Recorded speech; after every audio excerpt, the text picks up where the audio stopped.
Can we start off with a quick little survey, just a show of hands if you're willing? How many of you here were raised either Unitarian Universalist or Unitarian Universalist? Okay, thank you. How many of you here were raised in some other organized religious tradition? Wow, most of you. Organized? Well, thank you. And how many of you here were raised with no particular religious tradition? Okay, interesting. Thank you very much. I am always fascinated by how many people find us. How many folks raised in another religious tradition or a no religious tradition at all find their way to Unitarian Universalism. Myself, I was raised UU, and I'm still really happy to be UU, and I'm going to share as briefly as I can why. I thought that today, being the day of our annual meeting, was a good day to think about it. So one reason that I'm still a UU is that we are radically inclusive. We don't assume that there is one path, one truth, one way. One superb experience I had growing up as a kid in UU religious education was a program called the Church Across the Street. I think it's now called Neighboring Faiths. We went to Catholic Mass, an African Methodist Episcopal service that went on all afternoon. We went to a synagogue, we went to a mosque, and more. And I loved that I belonged to a religion that didn't teach me to be afraid of other religious traditions. Now, my Christian and Jewish friends, mostly when I was growing up, were blown away that as my own church would send me to attend their church or synagogue as part of my religious education. And truth be told, I was blown away by it too.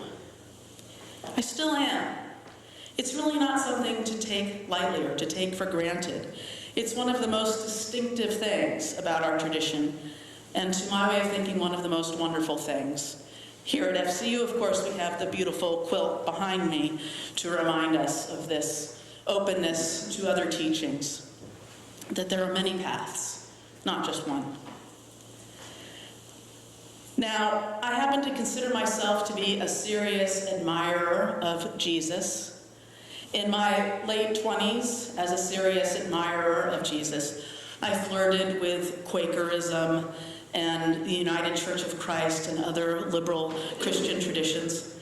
I even flirted with liberal forms of Judaism, which I reasoned might be what Jesus would choose if he were here. But I couldn't imagine myself going to a rabbi and saying that I wanted to convert because of Jesus. So I didn't do that. But I remain in UU happily because as much as I admire Jesus and enjoy reading and thinking about him, I don't want him to be my only focal point. I don't want to preach about him every week, and when I'm out there in the pews, I don't want to necessarily hear about him every week. Jesus is just all right with me. But I still want to read and think about the Buddha, or Taoism, or Hinduism, or earth-centered traditions, or even Carl Jung and synchronicity. They all inform my faith, my own vision of the divine, if you will use that word, the interdependent web of all existence. For me, the 6 sources of Unitarian Universalism are an important part of the reason that I'm a UU. In case you can't rattle them off from the top of your head, it's direct experience of transcending mystery and wonder, the words and deeds of prophetic women and men, wisdom from the world's religions, Jewish and Christian religions and their wisdom, humanist teachings, which teach us to heed science and reason, and the spiritual teachings of earth-centered traditions.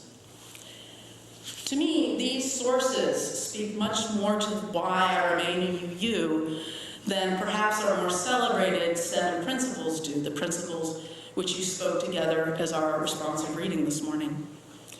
Some critics have poked fun at our 7 principles, calling them the 7 banalities, or the seven dwarfs. Some even complain that the seven principles are dangerously close to being a creed, something our tradition has always avoided at all costs. And I can hear those criticisms. The only principle that really speaks deeply to me is probably the seventh one, and you've heard me talk about it many times, to affirm and promote the interdependent web of all existence of which we are a part. To me, that doesn't seem like a banality at all. It seems like much more than protecting the planet environmentally, as important as that is. It seems like a profound statement that takes us clearly beyond the liberal Protestant tradition from which we evolved. To me, it shows that we've really integrated some of the Eastern and indigenous religious concepts into this living tradition. I think the seventh principle will be more and more important for us as we move forward. I once heard Unitarian Universalism described as being open to truth wherever it may be found and working compassionately towards social justice. As for the phrase being open to truth wherever it may be found, of course, that makes us think of the six sources and their breadth. But it also is important to me because whatever science might reveal in the future, it doesn't have to threaten our faith at all. If I wake up tomorrow, on the other hand, and decide that the Four Noble Truths or the Eightfold Path of Buddhism are right for me, I wouldn't necessarily have to stop being a Unitarian Universalist. I love that Unitarian Universalism can stand alongside science and other traditions. Cynics might say that we're co-opting other faiths or being syncretistic, but I personally believe that that's an important criticism only if one is thinking dualistically in either-or terms. But we can think dialectically, both and. I think that's the strength of our tradition. You can be both a Buddhist and a Unitarian Universalist, or a Unitarian Universalist and an atheist, or a UU and a Taoist. You get the idea. There's no need to choose one over the other, at least from our point of view. As for the phrase working compassionately for social justice, it's true that historically Unitarians and Universalists have a proud tradition of working for social justice. One thing I love about this tradition is that even in a pastoral-sized congregation such as this one, there is almost always passion around one or more important social justice issues. Here I love the passion of our Racial Justice Action Committee and also our Green Sanctuary Task Force. I love what we do with the Neighborhood Supper and more. Sometimes non-UUs will refer to Unitarian Universalist churches as that social activist church, and I think that's a wonderful thing. It brings me to the next reason I'm still a UU. We are a down-to-earth religious tradition. Yeah, we can be spiritual, we can be mystical as Unitarian Universalists, but in the end, we're firmly focused on this life, not on an afterlife, if indeed there is one. We are firmly focused on this life and this world and how to make it better and more beautiful. If we're into saving people, it's into saving them in the here and now, not for some future promised world. Another reason I'm still a Unitarian Universalist is pretty basic, but should not be taken for granted. Here we are a couple of decades into the 21st century, and many organized religions still struggle to accept LGBTQ equality, still struggle to affirm the full humanity of LGBTQ persons. Persons of different sexual orientations, different gender expressions, and gender identities. I simply wouldn't be a Unitarian Universalist anymore if it were any other way. We have come a long way in my lifetime, and I know we have further to go. We're still learning, particularly around issues of gender, but I know, I have faith that we will continue to learn. Somewhat related is the next reason I'm still a UU. As the Reverend Erica Hyatt puts it, as Unitarian Universalists, we do not believe that the body or pleasures of the body are sinful. It reminds me of a great bumper sticker I once saw. Maybe you've seen it. It says, your body may be a temple, but mine's an amusement park. I can't believe I don't have that in my car yet. Now, don't get me wrong. There's nothing at all wrong with treating your body well as a temple, so to speak. And I know some of you eat well and exercise regularly, and that's great. I admire it. How nice for you. But you don't do that in lieu of enjoying your body when you can. Maybe you even do it so that you can enjoy your body more in some way. And that's a difference, too.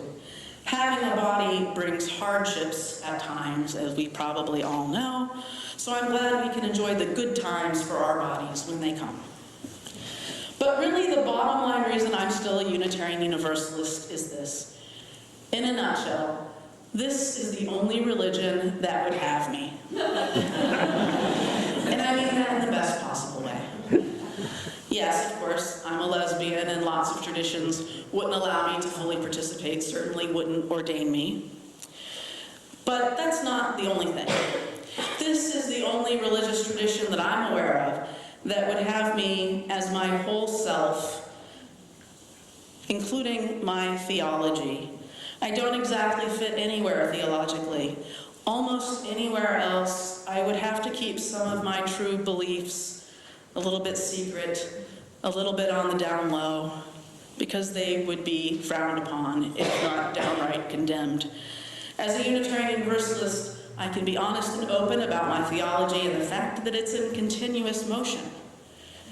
I appreciate also that we can criticize our tradition, criticize the principles if we want to, or anything else. You're free to criticize me or the sermons.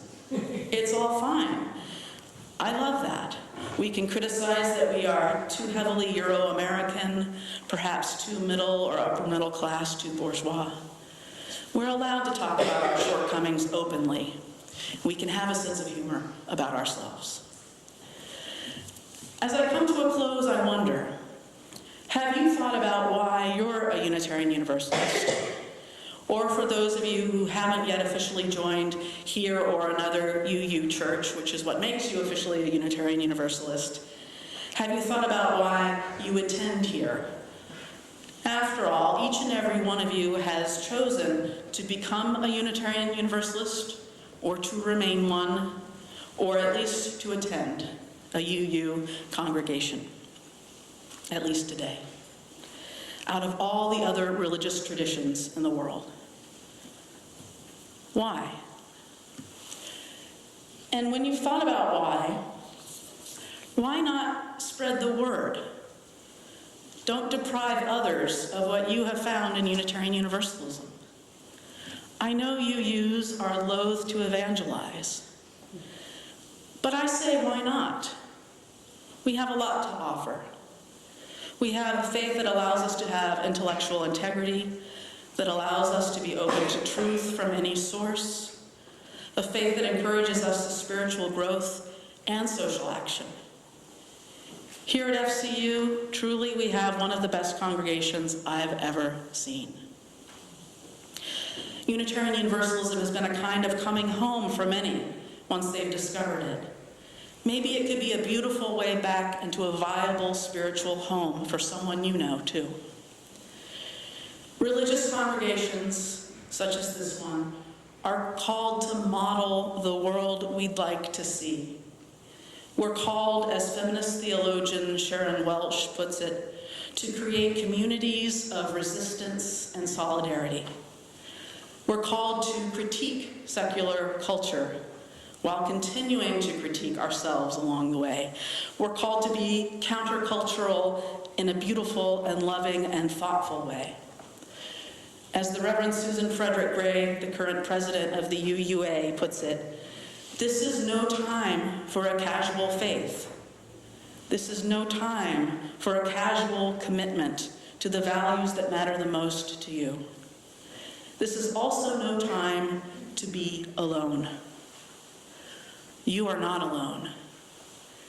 And let's throw that lifeline of Unitarian Universalism out to other people out there that we know could use it, so that they know they're not alone either.